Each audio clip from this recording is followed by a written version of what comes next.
Hi. Uh, I have great light in my studio. It's the most flattering light for my face. You know, it really takes pounds off me.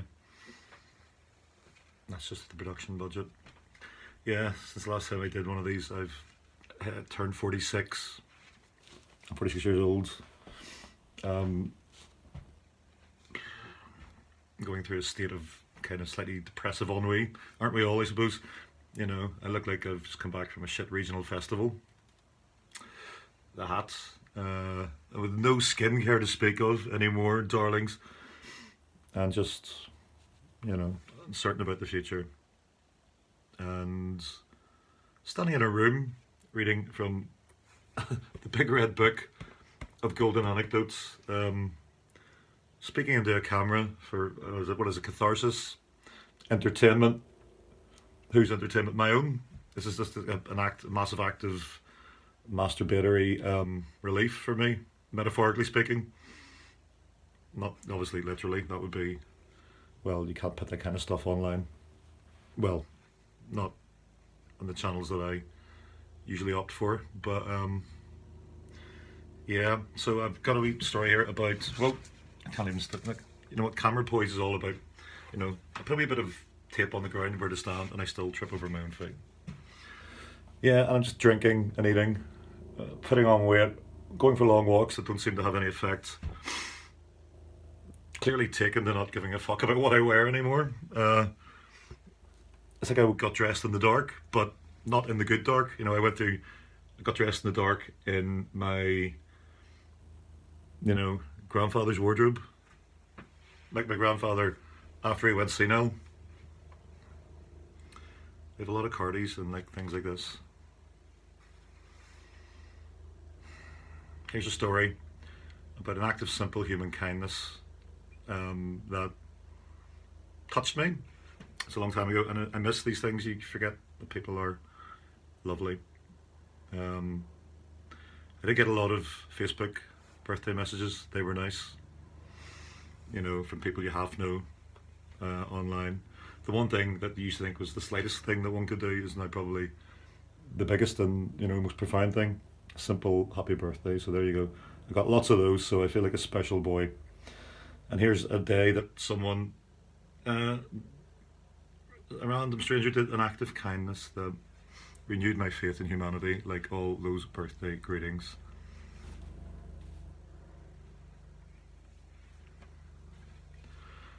At the doctor's this morning. Do you remember going to the doctor's? The nurse taking my bloods required count them, 4 attempts to find my vein. Popping the syringe in and out with a gay abandon. "You're not nearly as veiny as you look," she laughed, plunging the needle into disappointingly fallow flesh for the 3rd time. I'm not a big fan of needles. It was mildly traumatic, to say the least. As I stepped into the pouring rain, I realised that I didn't have my umbrella. "Whatever you do, don't forget your umbrella," was the mantra I'd been repeating under my breath just an hour before as I sat in the house with my morning coffee, waiting for a taxi to the doctor's. Do you remember taxis to the doctor's? Sure enough, the mantra had worked. I brought the umbrella all right, but then I'd completely forgotten the second mantra. Whatever you do, don't leave your umbrella in the taxi. Whatever you do, don't leave your umbrella in the taxi. I left my umbrella in the taxi. The rain wasn't that heavy though, and the walk into town wasn't too long. I'd be fine. About 5 minutes later, a speeding lorry put paid to that. It suddenly veered in tight to the part of the curb adjacent to where I was walking, all the better to catch the massive puddle there and project that puddle in my direction. This fucker was a whopper. A sparkling arc of brown water flew into me. It felt like it was happening in slow motion. It wasn't. Otherwise, I'd have gotten out of the way of it. If there was scoring on these sorts of things, it would have been a solid 5.9 from all the judges. I was soaked from top to tail. I still am writing this, actually. But I wasn't even that annoyed. It was that impressive. But when I started to trudge towards town again, I began to get the sense that it might not be my day. Then, then, I felt a tap on the shoulder. It was a short, middle-aged, smiling man, looking up with the thickest eyebrows I'd ever seen on a human being. And I've got these.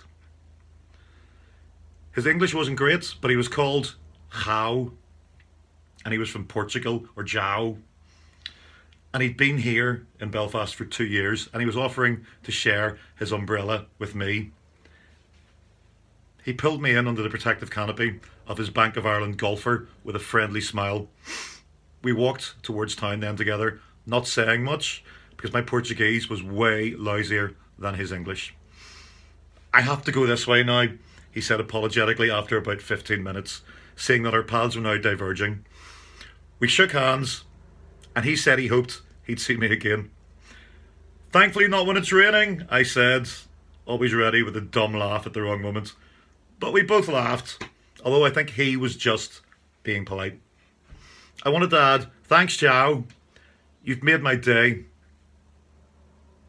But he was already walking off, as I think he was a bit late for work now.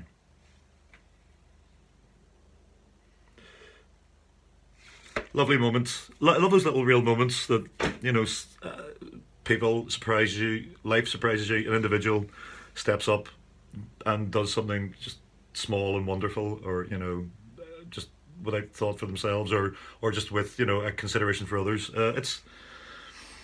I don't know, what can I say? I'm a cynical little fuck, but it is heartwarming, and it happens a lot. People aren't as bad as we're often told that they are in the media, in the way that we're conditioned to distrust those around us. Except for my racist neighbour. She's terrifying. Alright guys, this has gone on way too long. Arrivederci, thanks for tuning in. I won't be wearing this hat next time, I promise, and I might be dressed better. Although, nice bit of red epaulette. I can't guarantee that though. Depends how this fog works out, or how my alcoholism turns out. Bye.